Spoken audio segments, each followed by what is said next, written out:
Trazer a palavra hoje, e é sempre uma grande responsabilidade. E essa semana eu estava fazendo um comentário, sobre ler a Bíblia todos os dias. Mas por mais que a gente tenha algo pronto, não é aquilo que a gente quer às vezes. E Deus fala da maneira dele, não da nossa maneira. Às vezes a gente tem o esboço pronto, às vezes tudo pronto, mas chega a hora, não é o que a gente quer falar, mas aquilo que Deus quer falar. E ontem eu estava em casa, e eu com esse pensamento, poxa, eu vou estudar um pouco a Bíblia à noite. E já imaginando um tempo de chegar a levar a palavra a ter algo pronto. Mas a gente sabe que nunca é da nossa maneira. A gente quer algo, mas Deus quer outro. Amém? Se os irmãos que abram aí em Joel, o capítulo 2, o versículo 25. Acredito que o ano passado eu já preguei sobre esse tema. Joel, no capítulo 2, o versículo 25. E também, irmão, o tema sobre a restauração. A gente vê que Deus, a restauração não é o homem quem quer. Muitas vezes a nossa vida precisa de restauração, mas não a gente quer. A nossa vida precisa de restauração, mas a gente sempre está fugindo da presença de Deus. E quanto mais quebrado a gente está, mais distante de Deus a gente fica. Porque restaurar dói. Restauração dá trabalho. Restauração expõe aquilo que está quebrado, aquilo que está fora do lugar. E restauração, meu irmão, é algo que foi gasto. Muito tempo se perde no caminho. E aí precisa de alguém para restaurar. E aí traz trabalho. Mas aquilo que é restaurado nunca é entregue da mesma maneira. Aquilo que é restaurado, o propósito é entregar melhor do que era antes. E às vezes acrescenta algo a mais. Então é isso que muitas vezes a gente não quer da parte de Deus. Porque a restauração de Deus na nossa vida é nos tornar melhor. E o propósito é ser parecido com Ele. Amém? O versículo 25 de Joel: devolverei tudo que vocês perderam, quando eu mandei as enormes nuvens de gafanhoto, que como exército destruíram as colheitas. Versículo 26: vocês terão comida até não querer mais, e louvarão o Senhor, seu Deus, que derramou tanta bênção sobre vocês, e o meu povo nunca mais será humilhado. Versículo 27: vocês ficarão sabendo que eu estou com vocês, saberão que eu, o Senhor, sou o Deus, e que não há que sou o Senhor, o Deus, que não há outro Deus, e o meu povo nunca mais será humilhado. Amém? Quando Deus está falando com o povo aqui, irmão, a gente vê que veio uma nuvem de gafanhotos sobre aquele povo. E quando chega no versículo 25, a gente vê que o propósito de Deus é aproximar o povo. E eu entendo sobre isso aqui, que quando o povo está distante de Deus, Deus quer reconciliar. E Deus permite algo sobre o povo para que ele venha acordar. E tem alguém para dar uma palavra de despertamento. E a gente vê que no início do capítulo 2, ele começa: o povo tem que despertar, tem que ir ao templo orar, tem que trazer todo mundo. E a sequidão naquele tempo, a nuvem de gafanhoto está vindo. E aí o profeta fala: olha, o que houve agora não vai haver como antes. O dia vai virar noite, vem a sequidão. Aquele que são beberrão não vai ter mais o que beber, as uvas estão zeradas, não tem mais nada. E nem oferta tem a oferecer. O que é que vocês vão oferecer para Deus se não tem mais nada? Então até a oferta, meu irmão, que eu e você dá para Deus, não depende da gente. Até aquilo que a gente dá para Deus não depende da gente, depende dele. E aí a gente vê que ele traz o povo a se reconciliar. E a gente vê que do versículo 1 ao versículo 11 é falando ao povo vir para dentro, vir para perto, chegar ao templo, orar, se humilhar, chegar para ele. Mas quando a gente vê no versículo 12, o Senhor Deus diz: mas agora voltem para mim com todo o coração, jejuando, chorando, se humilhando. E o mais interessante é o versículo 13: que é uma coisa que acontece muito no nosso meio, e às vezes a gente não se dá conta disso. E há algo interessante aqui, o versículo 13: em sinal de arrependimento, não rasguem as roupas, mas sim o coração. E tem algo interessante aqui, irmão, que eu aprendi, que rasgar as vestes é aquilo que o homem vê, mas o coração não. 1 Samuel, capítulo 16, e a gente vê ali a partir do versículo 6, quando Samuel chega na casa de Jessé e ele vê o filho mais velho de Jessé, ele pensa, certamente aqui está o profeta, um homem de Deus. Mas a gente vê que no versículo 7 Deus fala: você se engana, esse aí eu já rejeitei, porque você está vendo a aparência, ou seja, você está vendo as vestes, aquilo que você vê, você está vendo a vaidade, mas eu estou vendo o coração, aquilo que o homem não vê. E abrindo parênteses aqui, irmão, eu aprendi algo. Eu rasgando a veste, é você olhando para mim, me aplaudindo, dizendo: aquele ali é crente, aquele ali louva a Deus, mas o coração estando distante. O que é que Deus quer falar com isso? Eu rasgando a veste é vaidade, mas rasgando o coração é humildade. Rasgando a veste é humildade. Às vezes eu rasgo para que aquele irmão possa ver, mas o coração não. Ninguém quer rasgar o coração diante de Deus, e é isso que Ele quer ver. Só rasga o coração quem tem humildade. Mateus capítulo 11, eu acho que a partir do versículo 29, Jesus fala: aprendei de mim, porque sou manso e humilde de coração. Sejam meus seguidores e aprendam comigo, porque sou bondoso e tenho um coração humilde, e vocês encontrarão descanso. Só rasga o coração quem tem humildade. Só rasga a veste, só rasga o coração quem tem humildade. Mas muito rasga a veste, porque tem vaidade. E Deus não está nem aí para a nossa vaidade, para nossas vestes. O que o Senhor quer é o coração. Mateus capítulo 5, e o versículo 8, se repete o que está em Isaías 29, 13. Jesus vai olhar e fala: esse povo me honra com os lábios, mas o coração está longe de mim. Mas tem algo aqui em Isaías 29, versículo 13. Jesus repetindo isso. Tem algo a mais aqui em Isaías 29, versículo 13, que ele fala da seguinte maneira, versículo 13, o 13. O Senhor diz: esse povo honra a mim com a boca, me louva com os lábios, mas o seu coração está longe de mim.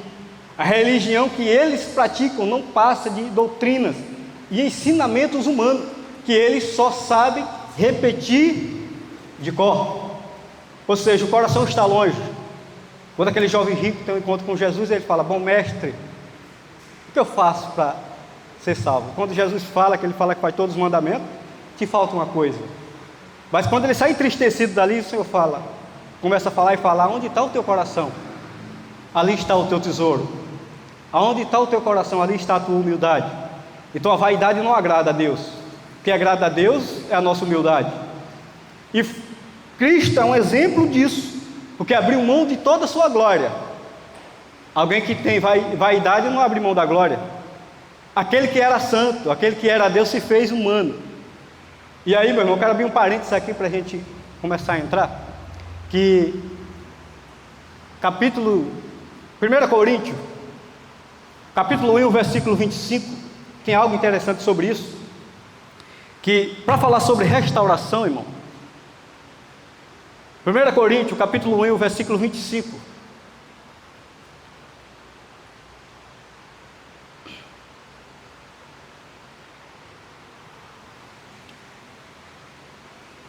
Desse modo existe. 1 Coríntios, capítulo 1, versículo 25. Deixa eu ver se eu estou certo aqui. Pois aquilo que parece ser loucura de Deus é mais sábio do que a sabedoria humana. E aquilo que parece ser a fraqueza de Deus é mais forte do que a força humana. E eu aprendi algo aqui, irmão. Não sei se você pensa da mesma maneira que eu. A loucura de Deus para o homem foi ter existido a cruz. E a gente vê, eu fiz um paralelo outro dia, eu acredito que até no Conect, não sei se a Priscila estava lá, eu toquei um pouco nesse assunto. E a gente passou, meu irmão, da era analógica para a era digital. E o interessante de tudo isso é que no Velho Testamento, para o homem ter contato com Deus era no tato. Era uma vez por ano, tinha expiação, tinha um templo, e o homem não ia. Ele precisava de um sacerdote, um sumo sacerdote, para ter o acesso ao lugar santo dos santos. tinha que fazer sacrifício, tinha que tocar. Era uma era analógica. Mas teve uma mudança. Com a gente não é diferente. A gente vê que uns anos atrás, até 20 anos atrás, a gente via uma era analógica. Para pegar não existia o controle, para ligar a televisão. Ter algo na nossa casa, a gente tinha que ir pessoalmente e tocar. Hoje não precisa mais disso, a gente faz tudo de longe. A gente está vivendo uma era digital. E quando a gente olha para esses dois termos, irmão, Deus também fez isso. Ele mudou a era analógica para a era digital. Mas quando se fala da loucura de Deus e a sabedoria humana, a loucura de Deus ligou o homem ao céu. A sabedoria do homem ligou ele apenas ao mundo. E o que acontece com isso? Jesus fala, olha, quando você estiver no teu canto, você vai no teu secreto. E lá o Senhor te recompensa. Você não precisa ir muito longe, é dentro da tua casa, para você ter acesso a Deus. Eu te pergunto, cada um de nós tem um Wi-Fi na casa? Todo mundo na sua casa hoje tem Wi-Fi, meu irmão. E o Wi-Fi é a sabedoria humana. Ele liga a gente ao mundo, mas não liga a gente a Deus. Isso é a sabedoria humana, mas a loucura de Deus veio à cruz. Foi a era digital e a era analógica. A era digital era santo dos santos, tinha que fazer sacrifício. A era analógica. Mas a era digital de Deus, ele colocou a cruz. Porque a cruz é o Wi-Fi do céu. É aquilo que liga o homem a Deus. O Wi-Fi do homem só liga ele ao mundo. Mas o Wi-Fi de Deus é a cruz. É aquilo que faz ligação entre os homens e Deus. A loucura de Deus trouxe cruz. A sabedoria do homem trouxe o Wi-Fi. Só aquilo que liga o mundo. Não liga a Deus. O Wi-Fi te liga ao mundo, mas é a cruz que te liga a Deus. E Jesus fala, aquele que vinha após mim, pegue sua cruz e carregue. Aquele que quer agradar o mundo, pegue seu Wi-Fi e conecte. Mas ao céu é só cruz que conecta. O Wi-Fi te conecta ao mundo, mas só a cruz te conecta a Deus. Amém? E a gente vê que a sabedoria de Deus é loucura para a gente. A sabedoria de Deus é loucura para o homem. Mas a sabedoria do homem não agrada a Deus, só agrada ao mundo. Amém? Quando Deus fala, rasga as vestes, não rasga as vestes, rasga o coração. Não é aquilo que o homem vê, é aquilo que eu posso ver. E aí eu te pergunto, quem é você no teu secreto? Será que é necessário Deus enviar algo sobre a tua vida para que a gente venha acordar? O tempo que nós estamos vivendo hoje, aquilo que o homem criou, porque Jesus fala, olha, o ladrão não vem para matar, roubar e destruir. Qual é o ladrão de nós hoje, que nos afasta da presença? Aquilo que o homem criou. O que nos afasta da presença e causa divisão dentro da nossa casa, aquilo que o homem criou. E aquilo que liga a Deus, é aquilo que está se tornando difícil hoje. O homem não quer mais a cruz. O homem não quer ser mais humilde. O homem hoje está se enchendo de vaidade. Então hoje o homem não rasga as vestes. Hoje o homem rasga as vestes, mas não rasga o coração. Hoje a gente é mais fácil agradar o mundo do que agradar a Deus. É mais fácil eu estar numa roda no trabalho com aquele agradar o mundo e me posicionar como cristão. É mais difícil eu me posicionar como cristão e agradar a eles do que eu constranger eles falando que sou cristão, que sou crente, que sou homem de Deus. E se eu não me posicionar e eles não verem isso em mim, não tenho como me levantar diante deles. Eu não tenho como convencer alguém, porque eles vão olhar para o meu comportamento. E a gente vê que muito nesse tempo se aproximava de Deus por aquilo que ele poderia oferecer. E aí a gente vê que o versículo 26, o Senhor fala, vocês terão comida até não querer mais, e louvarão o Senhor seu Deus, que derramou tanta bênção sobre vocês, e o meu povo nunca mais será humilhado.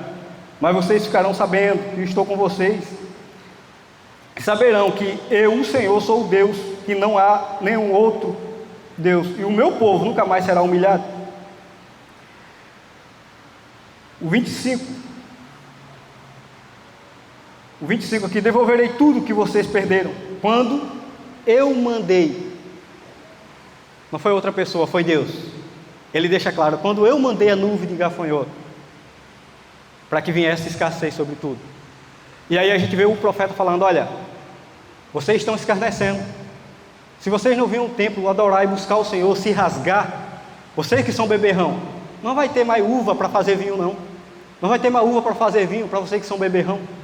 Porque o gafanhoto veio e secou tudo. E a gente vê aqui, o povo vê a sequidão e vê a terra. E a gente vê que nesse tempo vivia uma sequidão espiritual naquele tempo. E Deus enviou a nuvem de gafanhoto para que o povo viesse acordar. Espera aí, o que eu vou oferecer para Deus agora? Que nem a oferta tem mais. Que aquela nuvem de gafanhoto que veio supriu tudo. E aí, o povo que vive da agricultura, o que é que vai ter? Mas aquilo que Deus dá, a gente não dá valor. A gente vive um tempo de abundância. E quanto mais a gente tem, mais a gente quer. E aí, estava comentando essa semana sobre os desertos da vida que a gente passa a dar valor, irmão. E tem uma coisa que, no tempo que a gente viveu de escassez, que a gente comprava roupa de ano em ano. E olhe lá, e a roupa tinha que durar um ano inteiro. E aí eu vi uns amigos meus, eu ficava, poxa, como é que eles podem fazer isso? Eles pegavam a roupa com uma semana, já estavam usando, jogando bola com ela e tudo, e a minha estava lá guardadinha. Eu só usava quando ia sair, povoado para o lugar, e quando chegava eu guardava ali. Tempo de escassez, eu valorizava aquilo que eu tinha. Era pouco, mas eu valorizava. Então é algo que você, poxa, mas como pode? E aí eu admirava os outros, tudo com roupa nova. A usava com uma semana, já estava jogando bola, já estava mergulhando na lama. E a minha durava um ano, passava um ano, ela estava novinha, do mesmo jeito. Tempo de escassez. E aí Deus permite, e é necessário a gente entender isso. Deus permite a escassez na nossa vida para a gente dar valor àquilo que é importante. E a gente hoje não tem dado valor a isso. E Deus, Ele é detalhista. Então Ele vê, olha, chega o versículo 12. Mesmo com tudo isso, o Senhor ainda se compadeceu do povo. Às vezes é necessário passar uma prova para que Ele venha ter o contato novamente. João capítulo 5 e o versículo 19. O que Deus tem com a gente? Aí Deus tem a gente como filho. E o filho não faz. João capítulo 5, versículo 19. Então Jesus disse a eles: eu afirmo a vocês que isto é verdade. O filho não pode fazer nada por sua própria conta, pois ele só faz o que o pai vê o pai fazer. Tudo que o pai faz, o filho faz também. Então o pai é a referência do filho. E quem somos nós hoje? Como quer que Deus nos vê? Como filho. Então a gente tem que fazer aquilo que agrada ao pai. Então, ele só faz o que vê o pai fazer. Tudo que o pai faz, o filho faz também. E isso que Deus queria falar com o povo aqui. Está fazendo ao contrário. E a palavra de Deus fala, Ele corrige a quem ama. E a gente não pode se aborrecer porque Deus é criador de todas as coisas. Isaías, capítulo 45, no versículo 7, o Senhor fala: eu, o Senhor, faço todas as coisas, é eu quem crio a guerra, é eu quem crio a paz, é eu que faço todas as coisas. E não há outro além de mim. Então a gente entende que é necessário um despertar. Às vezes a gente acha que está indo no caminho certo, mas está se desviando do caminho. E nós, irmão, como pai, a gente não quer ver um filho distante. A gente não ora para o filho ir para a droga. A gente não olha para o filho ir para a prostituição. E qual é a correção agora? É necessário corrigir. O que é que a palavra fala? Corrige teu filho com vara. E muitas vezes é necessário. Às vezes é castigar. E o modo de educação mudou. Não é mais como antigamente, aquele que tratava com vara. Hoje o modo de castigo não é mais ficar com o cara na parede. Não é ficar de joelho em cima de um milho. É a gente tirar o digital. Hoje mudou a situação. Então a gente fala, vai ficar uma semana sem celular. Olha, eu vou quebrar o celular. É diferente. Não é mais correção como antigamente. Ou seja, a gente não sente mais dor. A dor da perda. É algo superficial. Quem perde hoje consegue amanhã. Então as coisas estão fáceis, a gente não vive mais tempo de escassez. E é necessário a gente passar por deserto. E aí a gente fala, poxa, mas é necessário o crente passar por deserto? Mas Deus tem a gente como filho. E um pai corrige o filho que ama. E a gente vê algo aqui, quero abrir um parênteses aqui. Davi tinha filho, mas teve um que ele não corrigiu. Aquele filho que Davi não corrigiu queria tomar o seu lugar. Então é isso para a gente aprender. E aí, meu irmão, a gente vê hoje homens que pregam a palavra, que vivem a palavra. E do nada o camarada está passando por um deserto, sofreu alguma coisa, e a gente fala, mas por quê? Será que não está precisando de uma correção? Será que Deus deixou, poxa, tá indo bem, mas chega um tempo que ele está se crescendo demais, a vaidade está indo demais, ele não está rasgando o coração, ele está rasgando as vestes, é aquilo que o homem está aplaudindo, é aquele que prega, tu vai receber, a chave está aqui, e o homem está aplaudindo, está rasgando as vestes, mas não é isso que Deus quer que a gente rasgue o coração. O que importa para Deus não é a vaidade, é a humildade. Amém?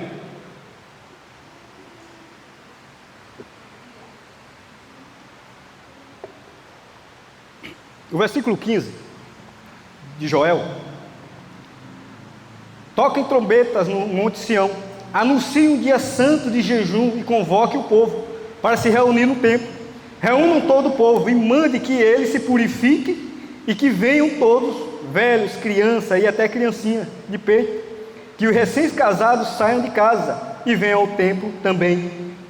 E vocês, sacerdotes, que no pátio do templo servem a Deus, o Senhor, choram e façam esta oração: ó Deus, não castiguem o teu povo, não nos humilhe diante dos outros povos, para que eles não caçoem de nós e perguntem, onde está o Deus de vocês? É necessário muitas vezes passar humilhação, para que a gente venha acordar e saber quem é o nosso Deus. E aí a gente vê que a gente tem tudo e não dá valor. E eu estava meditando nisso, da seguinte maneira: quanto mais escasso a gente está, meu irmão, mais palavra negativa vem sobre nós. Quanto menos você tem, mais palavra negativa você tem. E aí a gente vê que tempo de abundância tem muita gente do nosso lado, mas tempo de escassez tem pouco. E quando a gente olha para Jó, a gente vê os amigos que ficou do lado dele. A gente vê que foi, se não me foge a memória, 3 amigos. Não foi uma multidão. Talvez Jó, por ser rico, conhecia muita gente, mas amigo tinha pouco. E a gente é julgado por aquilo que a gente é, por aquilo que a gente veste, pela casa que a gente mora. O mundo hoje mede a gente dessa maneira, mas não é assim que Deus vê a gente. E a autoestima fica lá embaixo, a gente não se dá muito valor, chega no canto meio oprimido, meio vergonhoso, porque a gente já está acostumado com aquela palavra negativa: você não pode, você não consegue, é um coitado. E Deus é quem exalta o homem, meu irmão. Só a gente pode ver alguém que era jogado na sarjeta chegar e falar para alguém que Deus cura, que Deus salva, que Deus liberta. Não é um homem que faz isso, é alguém que olha, quando Deus exalta ele, honra ele, e tem palavra de paz para alguém, palavra de cura, palavra de libertação. O homem por si só não consegue fazer isso, e a gente vê que Deus pode fazer. O versículo 28, o Senhor diz ao seu povo, uma coisa aqui, irmão, é que por mais errado que o povo estava, se distanciando da presença, Deus não falou, esse povo não é meu. A gente vê que é meu povo, é meu. Deus não rejeitou. E eu quero liberar uma palavra para você. Não sei como é que está a tua vida hoje, mas Deus não te rejeitou ainda. Eu quero falar algo para você: mais distante que você esteja, Deus não te rejeitou ainda. Talvez você tenha se tornado aquele filho pródigo, mas quando volta, o pai ainda está com o braço aberto. Mas tem algo que Deus não faz por você, é você quem tem que fazer. E aí, quando fala da moeda perdida e do filho pródigo, a gente vê que a moeda alguém procurou, mas o filho não, porque a moeda não sabe que está perdida, mas o filho sabe. É necessário ter atitude, e essa atitude depende de mim e de você. Amém? O versículo 28, o Senhor diz ao seu povo: depois disso eu derramarei o meu espírito sobre todas as pessoas. Os filhos e as filhas de vocês anunciarão a minha mensagem. Os velhos sonharão e os moços terão visões. Até sobre os escravos e escravas eu derramarei o meu espírito. Naqueles dias farei com que apareçam coisas espantosas no céu e na terra. Haverá sangue e fogo, nuvem de fumaça. O sol ficará escuro e a lua se tornará cor de sangue, antes que chegue o grande e terrível dia do Senhor. Então todos aqueles que pedir ajuda do Senhor será salvo, pois o Senhor prometeu que todos os que não tiverem sido destruídos estarão no monte Sião, em Jerusalém. Aquele que o Senhor escolheu serão salvos. Lamentações, capítulo 5, o versículo 21. Se não me foge a memória aqui, Lamentações, capítulo 5, versículo 21. Já para ir para o final aqui. Fazeis com que voltemos a Ti, ó Senhor. Sim, fazei-nos voltar, fazer com que a nossa vida seja outra vez como era antes. E aqui eu tenho esperança nessa palavra, porque nem tudo está perdido. Eu ainda tenho alguém que pode me socorrer. Às vezes a gente perde algo no caminho. Às vezes a gente olha para trás e diz: eu quero ser daquela maneira. Tem algo que a gente perdeu e acha que não tem restauração. Mas só Deus pode fazer essas coisas. Não é o homem que pode fazer. Salmo 126. Só para a gente já ir encerrando aqui. Salmo 126. A gente vê aqui o poder da restauração divina. Algo que só Deus pode fazer. O homem restaura bem material, mas só Deus pode restaurar coisas espirituais na nossa vida. Vou repetir de novo. O homem restaura coisas materiais, mas só Deus pode restaurar o que é espiritual. Salmo 126. Quando o Senhor Deus nos trouxe de volta para Jerusalém, parecia que estávamos sonhando. Versículo 2. Como rimos e cantamos de alegria, então as outras nações disseram: o Senhor fez grandes coisas por eles.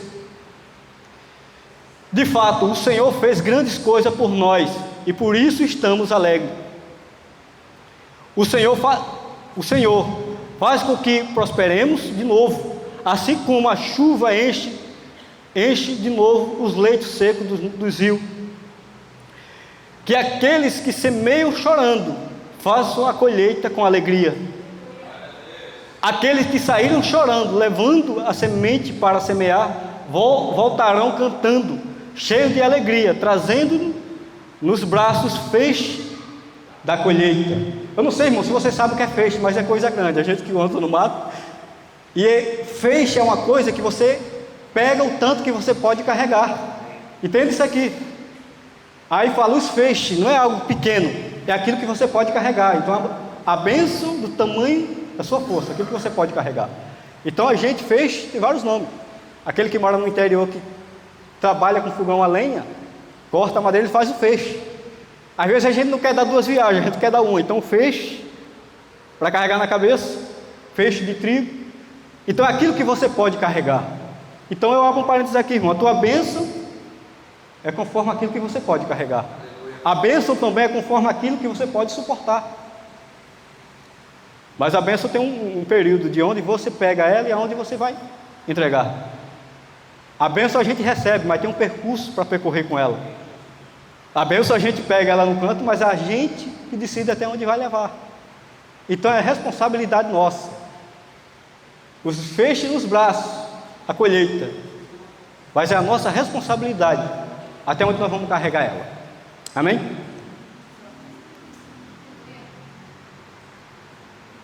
Só para encerrar,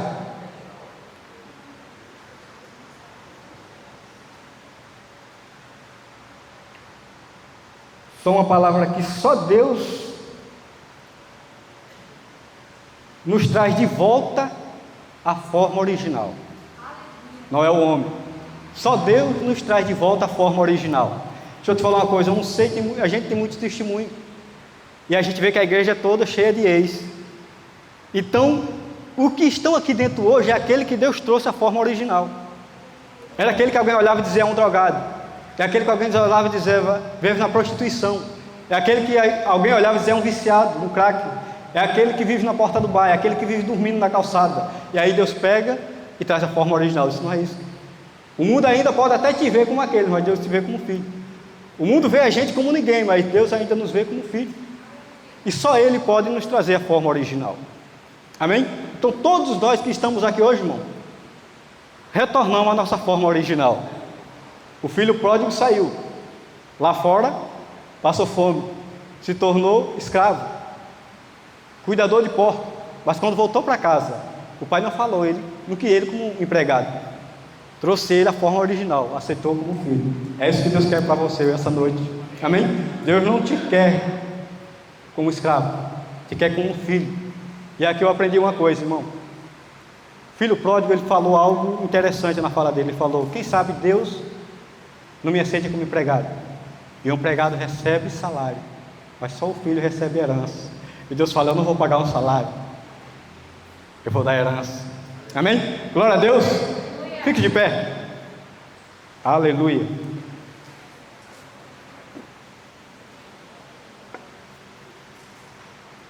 O empregado recebe salário, mas o filho recebe herança. Só Deus pode nos trazer a forma original. O Wi-Fi nos liga ao mundo, sabedoria do homem. A loucura de Deus é a cruz, mas é aquilo que nos liga ao céu. Amém? A era digital e de analógica, para a gente encerrar, irmão, trouxe consigo alguns perigos. A era hoje tem muito perigo digital, muitas pessoas se perdendo, aquilo que nos faz nos perder. A era digital hoje traz aquilo que nos afasta de Deus. A mudança que Deus fez do analógico para o digital também trouxe, porque a gente vive no tempo da graça, mas nesse tempo da graça a gente está vivendo muitas vezes relaxado com as coisas, e a gente vê que é graça, mas não foi de graça, teve um preço. E aí é um tempo a gente pensar: vivemos no tempo da graça, houve mudança, mas não foi de graça.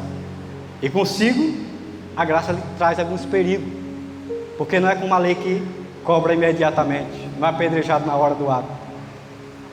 É aquilo que Jesus fala: no grande dia eu vou olhar para você e vou falar: de onde você é, que eu não te conheço? Afasta-te de mim, porque eu não vos conheço. Esse é o perigo da gente não se importar com a graça. É a mudança do analógico para o digital. Também traz os seus perigos, nos afasta da presença, se a gente não viver em constante vigilância. E para encerrar, Jesus falou: vigia, orai, vigia e ora. A mudança que nós temos hoje, é necessário vigilância constante, para que no grande dia o Senhor não venha olhar para a gente e falar: afasta de mim, que eu não vos conheço. Em Joel, capítulo 2, Deus permitiu o gafanhoto, permitiu seca e sofrimento ao povo, para que viesse acordar e falar: ó, existe um Deus que ainda zela por nós. O povo que estava escasso, com fome, passando no deserto, Deus ainda chamou: é meu povo, é minha gente. Deus não abandonou. E aqui, meu irmão, você não pode ter nada, mas teve a presença, isso já basta. Deus não está preocupado com a conta que você tem, com o nosso financeiro, com as nossas vestes. Deus só está preocupado com o nosso coração. E é aí que está o nosso tesouro. Amém? Vamos aplaudir o Senhor? Até o louvor.